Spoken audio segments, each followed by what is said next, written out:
Hey. I think I'm really funny. This is actually being filmed in the middle of the solar eclipse. And we have, if you can't tell, 100% cloud cover. So you can't see anything anyway. Um, Maybe if I'm already out here filming this, I'll have break in the clouds and I'll get to spot something. But truly, I think I'm going to miss it because it's been like this for hours. And the partial eclipse has been happening for nearly an hour now, and I haven't seen a second of it. So while it's lame, because I should be able to watch the solar eclipse from my backyard, and I was planning on doing so, I'm very glad that Josh and I made the trip and exerted all the extra effort to go watch the 2017 eclipse because that one was really fun, and we actually got to watch the whole thing. So I thought, while we have this gorgeous diffused spring lighting, does it look like spring here? Everything's brown. I'm so over this. It's like mid-April practically. I can't. I'm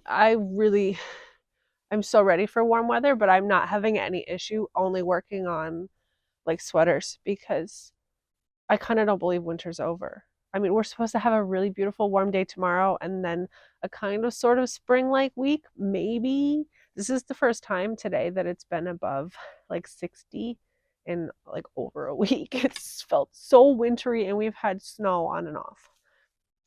All right. Anyway, I thought we could talk through my projects just a little bit. Thought we could do a cheeky little outdoor podcast because I did redo my craft room. But as expected, it took a lot of energy, which is running short these days. And I don't want to spoil it for you by filming the new podcast in there. I filmed my videos about it, but I had enough energy to film and work on the room and not enough to edit and upload the videos. So those are coming, rest assured. I'm really enjoying it. It looks great, but I'm not ready to show you yet. So today we're just going to sit outside during the solar eclipse, which is kind of a silly thing that I didn't intend to do and just decided to do last minute, and talk over the very few projects I have, because one of my resolutions was to keep a schedule. I'm trying to do podcasts closer together, which means fewer things to talk about every time. They don't all have to be like 40 minutes long, right? I can just do shorter ones less frequently, more frequently, more frequently than I used to. So that's why they're shorter. So I have a one finished object today. Last time I had like 50. The only thing I finished this time is my Danica pullover. I raved about how I made this one because I loved the fit of the last one I made, and I don't love the fit of this one. I haven't blocked it yet. I have like a little stack of things I need to block that I've been putting off. I just had a whole week off from work. If you can't tell, I got sick during my week off. Again, I'm cursed. That's twice in a row. I tried to take a week off just to take a break and like catch up from work, like catch up mentally and physically, and like get my work-life balance in order. And I got my spring haircut and I thought everything's going so great. And then halfway through my week off, I got a cold and I was just totally debilitated again. It didn't ruin me this time. My energy is not completely sapped like it was in January, but this is the third time I've gotten sick this year. It's only April. What is happening? Anyway, happier things. I did finish my Danica pullover. I haven't blocked it because I haven't had the energy and time. The fabric is very soft and lovely on its own, and I hope it blooms a little with blocking because it is a bit thin and see-through. I've said this before, and I don't know why this pullover in particular inspires me so much, because I don't generally like garments that are, how do I say this? I don't generally like crochet garments that are just basic crochet stitches. I think the beauty and the value of crochet is that it's so varied and you can make such pretty interesting textures and all sorts of different elements that you can't make with knitting. So I don't generally just make a double crochet garment. But since I was enjoying the finished object that I've been wearing lately, I thought maybe I would. I don't regret it. It was very fun to work on it. Absolutely, like, loved working on this, and I love the fabric and the color. It just, the fit is a little wonky, and it's something that I hope will block out. But it's a bit of a see-through fabric, This double crochet, I'm sure you can see a little bit with my hand inside. We've got some canine visitors who are enjoying their time outside. And I don't know, like I don't know what size I made last time. When I made the first one, I wasn't as good about tracking my whips and the details and the notes in Ravelry. So I don't know what size I made, but the body on this one is definitely wider. And when I started seeing that shape up, I thought, oh, I'll crop it. It's going to look so cute cropped. And I was trying it on as I was working on it. And I really liked it every time I tried it on while I was working at it. But once I kind of got to the end and did the hem, it's not as good as I thought it would be. I don't know what it is. And again, maybe it'll block out and fit really well, but meh. Right now, I haven't worn it, which makes me sad because I was so excited to have it done. But I'm hoping that blocking will change things once I get to it. I'm not like holding out for a miracle or anything, but I think it might make it more palatable. Also, I hope I can find something to replace this because I think this looks goofy because it's too short. Don't even know where it came from. It was just in my stash of trimmings and stuff. But I need a longer cord, and I don't feel like making like an I-cord or a crochet cord that long, so I'm going to find something like a shoelace or something. But I'm holding out hope, but meh. It's my only finished object, and it's not my favorite. All right, let's talk about these in order of interesting. So I still haven't finished my second iteration of the sweater number 14 V-neck, although I'm very close. I would call this 90% done. I did finish this sleeve, which I think is where I was last podcast. And I have moved on to this sleeve, which is mostly done. I worked on it a lot yesterday. I don't know why. I had a big surge of energy, and I was plugging away at this yesterday. And that's when I finished this sleeve and did everything that I've done here. It'll get done soon, almost certainly before next podcast, because once I get this close to the end of a project, I am far, far more motivated to work on it. However, as I mentioned, this yarn is a bit of a pain. It's not just like the fact that it tangles in the ball. It's one of those that like while you're knitting, I don't know if I can demonstrate this for you. Can you see it from the wrong side? It like, you kind of have to like rip it away from its own fuzzies. And it gets caught on these loops, these extra loops. That's not a stitch.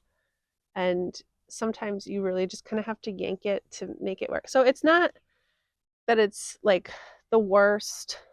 It's not super hard. It's just, you just kind of have to be a little more conscious of what you're doing than just a regular plain stockinette.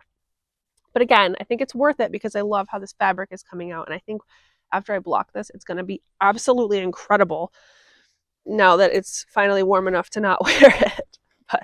But that's me. I am such a seasonal knitter that I will knit winter knits until the bitter end of the cold weather and then immediately jump into summer. I've kind of jumped into summer already, but we'll get there. I brought down my Stego sweater to show you. I haven't made all that much progress, but I have been bringing it in the car. We went to the movies during our stay-at-home week and like went out for drinks a couple times, and I brought it for that. So while I had already finished the yoke last time and you've already seen this, I love it. Like, of course I want to show you again, but there is a lot of this stockinette at the bottom. So I'm nearly done with that. I believe I'm supposed to do about 11 or 12 inches or something before I do the hem color work. So I'm nearing that. And this is such a beautiful yarn. It's honestly one of my favorite yarns. I love Yarnaceous Fibers so much. And this is another one that I'll be thrilled to have done and then not be able to wear for several months. Luckily, winter starts in October here, so it's not too far away, is it? This is going to be really short. I really don't have a ton to talk. Oh, I did forget one thing. I'm going to have to run in and grab one thing at the end. But this one I'm really excited about, and this is where most of my time has gone for the last 2 weeks. I cast this on shortly after the podcast. So I saw this post. I'm going to take the time and show you the post that I'm talking about on the screen because I was so struck by this model in this sample of this garment. Like I had never seen an ad or like a post about this particular pattern before. And I saw this one and I was like, I'm making this right now. I mean, I bought the pattern instantly. I went up to my stash and I poked around and I found yarn that I could use and I started it that moment. And I regret nothing. I love it so far. This pattern is called Neon Nectar, which mine, I suppose, is more of a pastel nectar, but it's so cute. There's so much dog hair on it. Looking at it outside. Oh no. So it's it's so pretty, but pre-blocking, it's all curling up on itself. Like you see, there's this like very pretty rib detail on the sleeve, but if I let go, it curls up on itself like a little orchid. Oh well. That detail is on the shoulders as well. I think it's so pretty. I loved the kind of oversized fit on that model. I thought the fit was so striking. I even commented on that post to ask them some details about choices they made when making it, because there are some customization options in the pattern. For instance, they have like a regular neckline and a tight neckline, and I was like, which one did you use? Because I need to know exactly what this woman is wearing because it looks so pretty on her, and I want the same fit. So I'm getting so ahead of myself. There's so many details for this one. Anyway, I finished the entire body. It's worked front. I think you do the, it's definitely like you cast on along the shoulder on one side and then you work neck shaping, and then you cast on the other side and work neck shaping, and then work the back for a big long chunk, and then do the same thing in the front, and then join under the arms. And for me, I always have the most momentum in a new project like before joining under the arms. Like when there's like easy like left shoulder front, left shoulder back, right shoulder back, like little bite-sized potato chippy pieces pieced together, I tear through that. And then once I join under the arms, I'm like, oh, it's stockinette forever. Okay, whatever. So, but this one, I didn't have that issue. I like tore through it. And as soon as you join under the arms on this one, you also stop doing this rib detail and then just go straight. And then there's a big long ribbing at the bottom that I believe is like 5 inches. So this is very tight. Again, this will benefit a lot from blocking. I think the ribbing will benefit a lot from blocking. I did tubular bind offs. There's all the dogs in the neighborhood. I did tubular bind offs on the neck and on the hem. I think they came out really, really good. I really love taking a 2x2 rib and going to a tubular bind off. It's a technique I learned from the pattern for the Uno sweater. What time is it?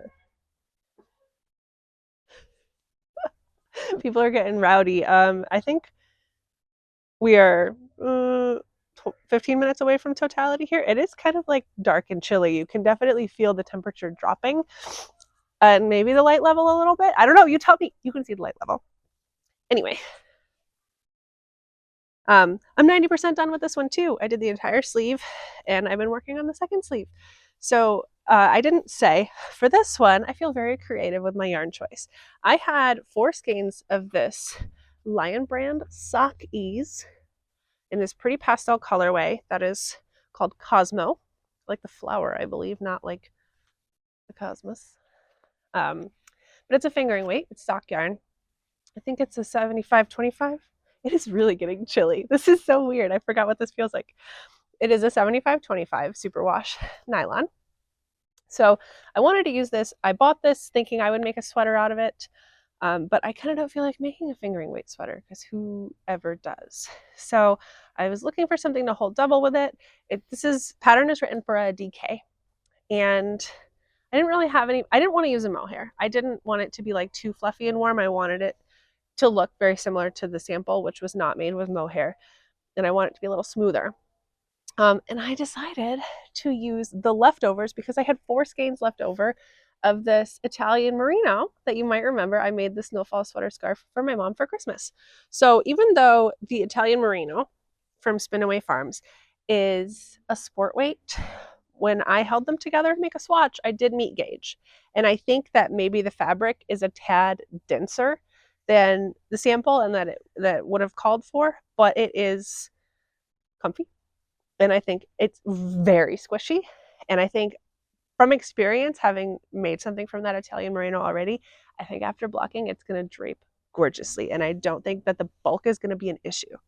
I really love how it kind of muted the sock yarn color. I think it was a perfect match because they were both kind of a yellowy off-white. Very much enjoying this one. This one's definitely going to be done next time I see you because I am loving it and working on it constantly. All right, I have one more WIP to show you, and there's barely any of it. But like I mentioned, we just took a week off from work, just like a little staycation to stay home and hang out. And you know me, I've always got the impulse to like do a special cast on for a special occasion. And the first couple days of our staycation, I told myself, no, got to work on these things. I kept working on all the projects that I just showed you, but I couldn't shake the sadness of knowing that I'm just kind of chipping at larger projects, and I'm not marking the occasion with a knitting project. And I don't know what it is. There's just something in me that always wants to cast on new things and be working on 10 things at once. And I really don't have that many whips going at a time. Right now, I think my Ravelry has like 6 or 7. That's Olive digging in the stick pile. One night on our staycation, we were hanging out at home. They had some cocktails and they maybe had like more than I would normally have. And I cast on something new. So I'm me and I'm weird and it was an odd choice, but I looked through my Ravelry queue and I was a little tipsy and I thought, you know, I want to start something new, but most of these are things that are like kind of complicated or color work or are winter sweaters, and I don't want to do that anymore. And one thing that was on my queue that was none of those things was another moonset tee, because I do love my finished moonset tee and I love wearing it and the fit of it, and I want to make another one. So, you know, like most of us do, I got a little drunk and I cast on a fingering weight t-shirt and did all of the German short rows. So I woke up the next morning and I had all the German short rows done. So I have this curved yoke piece, and I haven't gotten very far since then, but I have been working on it a little bit. I guess it's fingering weight, which is kind of a pain. I also hated the needles that I had in stash. I only had 2 sets of needles. These are a US 3, I think. I can't remember if they're a US 3 or if they're a 3mm. I don't know. Yeah, no, they're US 3. The only 2 I had in my stash were vintage metal ones. I still have them in the bag, actually. These green ones are the ones I initially chose, but it was such a sensory mismatch. They've been used a lot over the years, and they just kind of grate on each other just at the tip of the needle, and I couldn't deal with it. And then also it's a slippery yarn because it's a natural fiber. It's a cotton yarn. And then I tried to use this other set that I have. I don't know if you can see here, but this cord is so thick. Like, look at it compared to the needle. And my yarn was getting caught on this rough cable and I hated it. And after I tried both needles, I just went ahead and bought a set of fixed chow goose on Amazon that was delivered the next day so I could keep working on it, because I wasn't making any progress, because every time I tried to pick it up, I was aggravated at the texture and didn't want to work on it. But there we go.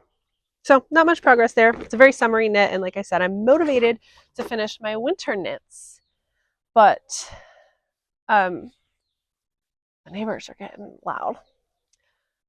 I mean, like, you can feel it, but it's 10 minutes away from totality. So I guess we're pretty close to like 90%. We're still, there's no breaks in the clouds. I don't think I'm going to see anything. Anyhow, I'm not super motivated to finish the moonset tee right away anyway, because of this weather. It doesn't feel like warm weather. I'm not thinking I'm going to wear it anytime soon. It's fingering weight. It's going to take me forever. Once it starts to heat up, I think I'll be on top of that, and I'll really want to work on that one. But right now, I'm much more inclined to try to finish up all of my warm weather ones, because I have a couple more things on my queue that are long sleeve and like warm weather stuff that I might try to put on before, but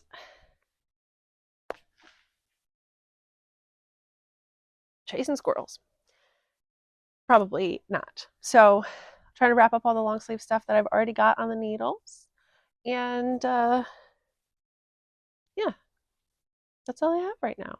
So I was gonna run inside and grab my one acquisition for you, but I remembered I took B-roll of it for the video, for the craft room video, so maybe I'll just talk about it and put a little B-roll in. So part of getting the craft room done, I went thrifting with my mom during the staycation week, which was really fun. And we went to Ithaca, which I've mentioned before. I think the better thrift stores are all in Ithaca. Around here, I never really find all that much, and I always have much more success looking through the Ithaca stores.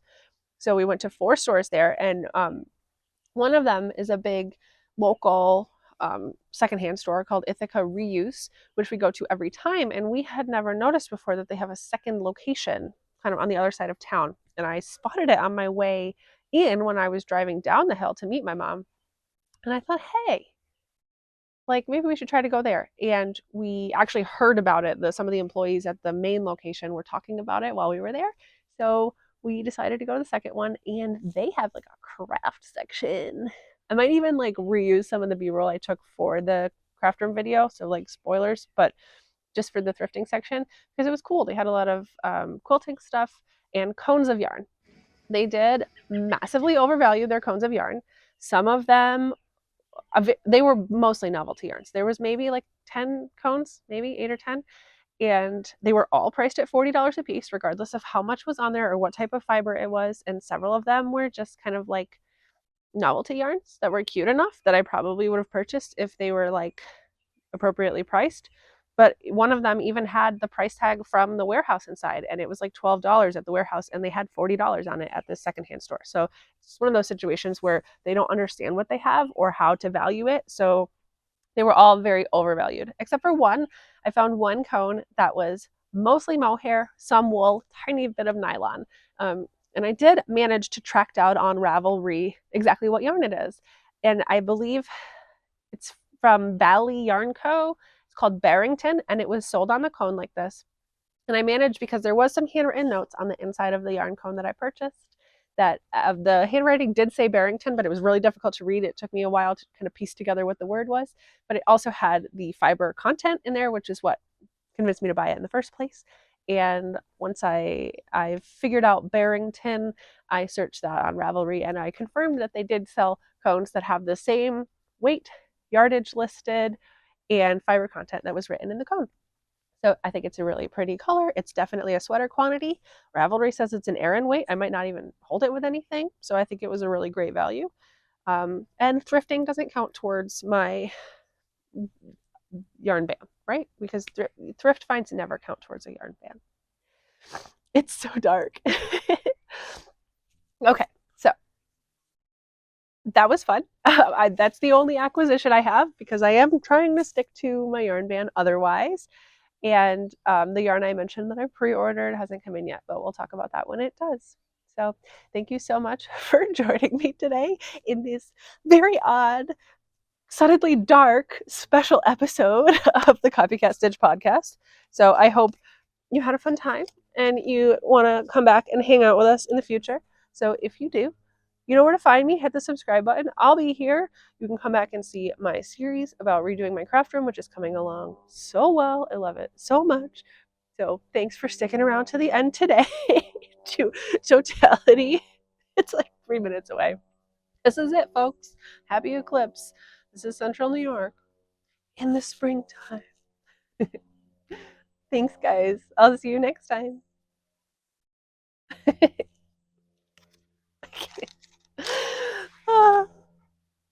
Hey, buddy.